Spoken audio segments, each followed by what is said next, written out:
I mean, dog, you literally voted for this. That's why they're laughing. Like, you voted for this.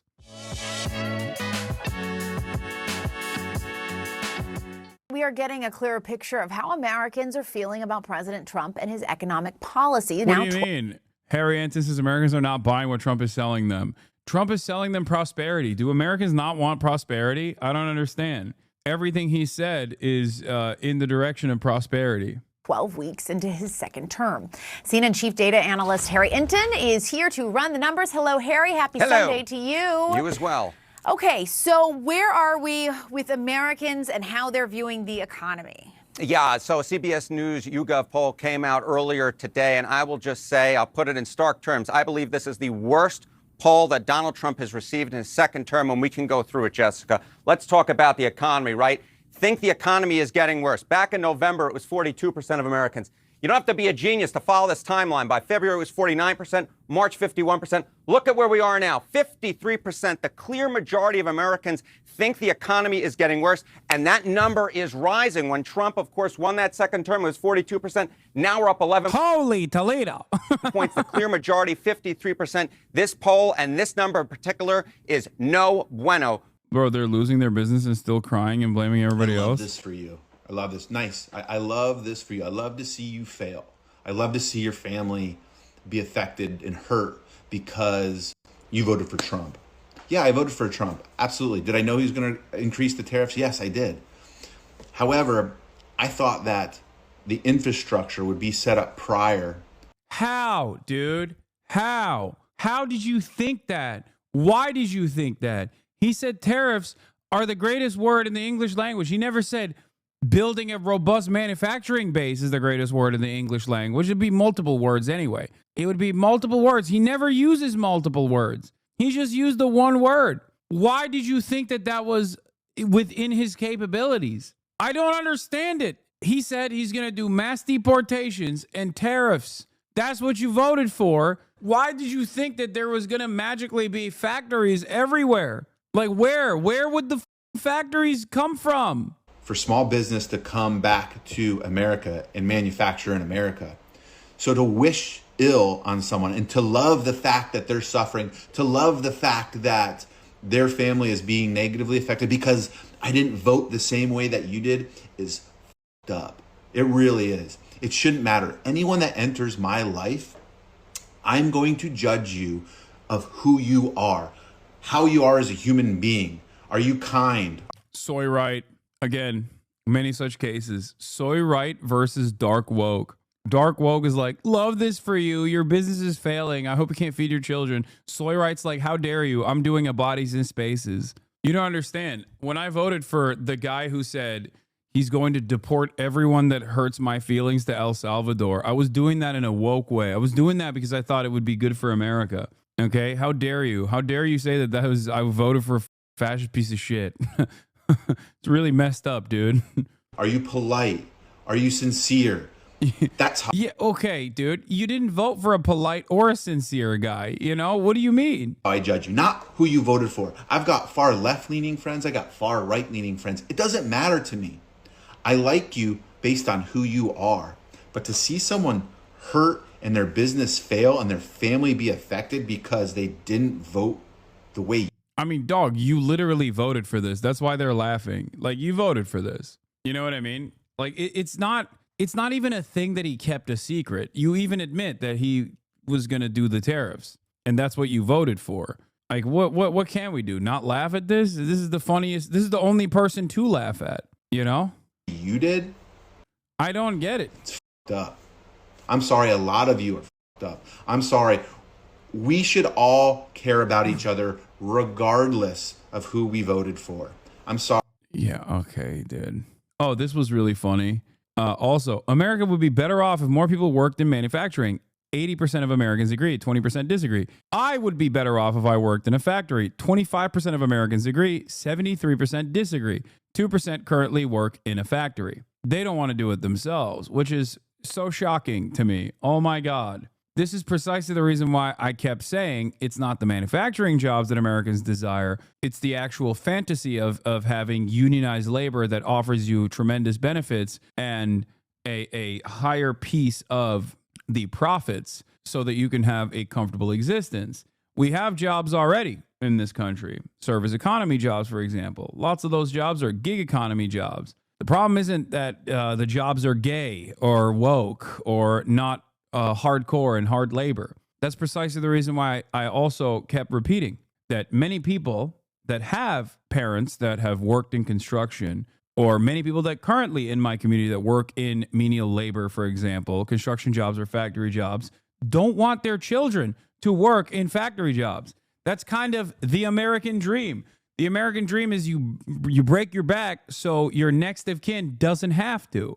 But because we're so far removed from having any sort of factory jobs whatsoever, that people forgot about it and simply fantasize about it. Same principle behind coal miners. Nobody wants black lung. They just want a good income. They want to be able to have a single parent work in a 2-parent household, and the other parent can just take care of the children or do whatever they want to do. They want to be able to go on vacation. That is what people want. It's not about wokeness at all. It's so stupid. But you're not getting that. No one is getting that. What we're getting instead is no manufacturing, higher prices in general, and no fixing of the no like onshoring. And even if there was any sort of marginal onshoring, it wouldn't mean good jobs to begin with. For the president of the United States, Jessica. And who are they blaming for what they are seeing as an economic downturn? Yeah, okay. So obviously you had Joe Biden before you had Donald Trump. And of course, Donald Trump would say, you know, Joe Biden left us in a horrible state and I have to help dig us out of it. All right. So let's take a look here. More responsible for the state of the economy or the economic state. In March, CBS News asked about inflation, and 38% said it was Joe Biden who was more responsible, compared to 34% who said Donald Trump. Let's jump forward to now, in the month of April. Look at this number, 54%. Wait, 21% still say it's Biden's fault? Like, am I misreading this data? They think that, like, Biden is responsible for Trump doing the tariff scheme? Of Americans say that Donald Trump is more to blame for the state of the economy than Joe Biden. Joe Biden's number has fallen from 38% to 21%. Donald Trump may try to blame Joe Biden for this, and maybe that was working a month ago in the month of March. But since the tariff war has begun, it's not working anymore. Americans are not buying what Donald Trump is selling them. They believe, the clear majority, 54%, that Donald Trump is more to blame for the state of the economy at this point than Joe Biden is, Jessica. That is interesting to see how that evolves just in the last month, really. Yeah. How are they viewing tariffs? Yeah. Okay. So obviously the big thing when it comes to the state of the economy right now for Donald Trump is tariffs. So let's take a look here. All right. The tariff plan, new tariffs on importing goods, oppose versus favor. You go back to January. Look at this. 48% said they favored these new tariffs, these Donald Trump tariffs, compared to 46% who opposed. Look at where we are now in the CBS News YouGov poll. A switcheroo, Jessica, a switcheroo. The clear majority, 58% of Americans oppose these new tariffs compared to just 42% who favor them. Again, this is part of the picture that we've seen throughout this presentation, right, Jessica? More and more people are turning against Donald Trump. Their views of the economy are getting worse. They are holding Donald Trump responsible. And when it comes to his signature issue, so far in his second term, tariffs. Yeah, this is the meme. Who wants more American factories? Who wants to work in the American factories? Nope. I mean, my goodness gracious, that trend line is ridiculously awful for Trump. The opposition number from 46 to 58 and the favor from 48 to 42. Americans have switched on a dime on the economy, on Donald Trump, in large part because of the tariffs, which they increasingly do not like. And what's the biggest problem with Trump's plan for these people? Well, I think it's the biggest problem that you hear our analysts say all the time is they don't know what the heck. My uncle's blaming Biden that he will go out of business because of the tariffs. That's amazing. Your uncle is keep me posted on your uncle's activities. I love that. Donald Trump is doing. It's his approach. I mean, take a look here. Trump's approach to tariffs and trade, that is the way he's going about it. Just 37% of Americans like it. Look at this number. 63%, nearly 2/3 dislike it. Among independents, Jessica, it's just... Bro, I told you, the one thing that you can't touch are the treats. Nobody listens to me. I said this. Donald Trump came after the treats. He said the treatlerites will suffer. And lo and behold, you can't fuck up the bag. This is why I always laugh whenever people, 36K people listening, Lamau, this guy's a character, Lamau. We are all here listening. I've been saying this was going to happen for months since he started unveiling the tariff agenda. This is why I always laugh whenever someone tells me approval ratings of a particular issue, an issue that hasn't been solved yet, an issue that Americans haven't seen with their own two eyes, like an issue that Americans haven't experienced yet, or even feel like is real. When it's pure fantasy, when it's just a policy that a popular figure like Donald Trump is pushing for, then people can find themselves on board with it. But once it becomes a reality, everybody goes, whoa, whoa, whoa, whoa, we don't want that. We don't want that at all. What do you mean? What the fuck?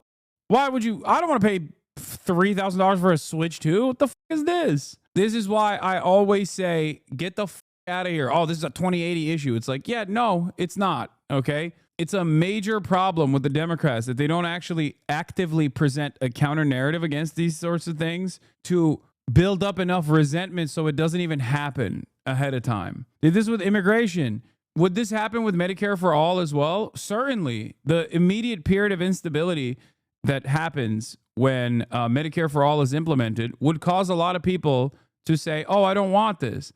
But once the dust is settled, you would never be able to take that away. Okay? It would take decades and decades of austerity until people were open to privatization. And the greatest example I can give you is Social Security or congestion pricing in New York City. Thank you. Exactly. People fought hard against congestion pricing. People fought long and hard against congestion pricing. Then what did they do? Once it was implemented, people were like, never mind, this was actually awesome. This was a good thing. Okay? Same with Social Security. Social Security is very hard to take away. Very politically unpopular to take away. The problem is the elites know this. That's why they fight long and hard to ensure that there's never any sort of socialization when it comes to medicine.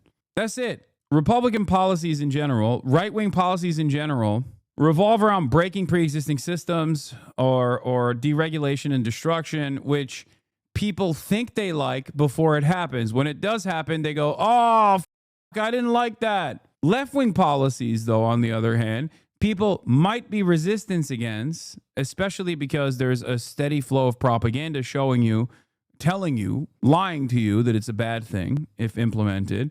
And there will be a little bit of instability in the interim once implemented. But in the long term, people like their social conditions, their material conditions improving, and will not allow you to take away the things that the government gives them. Okay? That's the major difference here. 28% of independents who like the way that Donald Trump is approaching tariffs and trade. And that's not much of a surprise because one day Donald Trump is saying one thing, the next day he's saying another. One day someone from his administration saying one thing, the next day that same exact person saying another. The message, simply put, is unclear. And it's the approach more than anything else, Jessica Dean, that the folks in the American public dislike about Donald Trump and his way that he's going about the tariffs and trade policy of the second Trump administration. Even the Affordable Care Act, exactly. Good luck. Good luck trying to take away the two anti-capitalist provisions baked into Obamacare, the Affordable Care Act. Okay, pre-existing conditions and forcing insurers to provide family care until the age of 26. Those are the two anti-capitalist provisions inside of Obamacare, Affordable Care Act, which was ultimately a right-wing market-based solution and a hurdle against socialized medicine overall. You won't be able to take those away easily. I mean, Americans are very stupid, so maybe you can convince them. Probably not, though. Seemingly, it's been hard to tackle. Donald Trump tried to tackle it last time around, was not able to do so, and backed away from it ultimately. So, very interesting. And then overall, how does this affect his approval rating? Yeah, okay, so we talk about the economy, right? But does the economy, the way people feel about the economy, equal the way they feel about Donald Trump overall? Because if it doesn't, if these two paths don't cross, then these numbers don't mean anything. Right. But let's take a look right here. Donald Trump's net approval rating. In early February, according to CBS News, look at that, it was +6. Late February +2, March 0, even approval, disapproval. Look at where we are now, -6 points. He's underwater for the first time in the CBS News YouGov poll, at least in his second term. Again, it's the trend line that's so important here, and the trend line and the American people are turning against Donald Trump. And that's why I said at the beginning, Jessica, that this, in my mind, is the worst poll that Trump has received in his second term so far. All right, Harry Inton, as always, with the numbers there. Thank you so much. The fact that it's only -6 is also another indication of Trump's overall popularity, the cult-like fervor surrounding his person, and how stupid Americans have become. Because I don't think Biden would be able to retain only 6%, or not 6%, sorry, -6% net approval if he were to implement actions such as this one.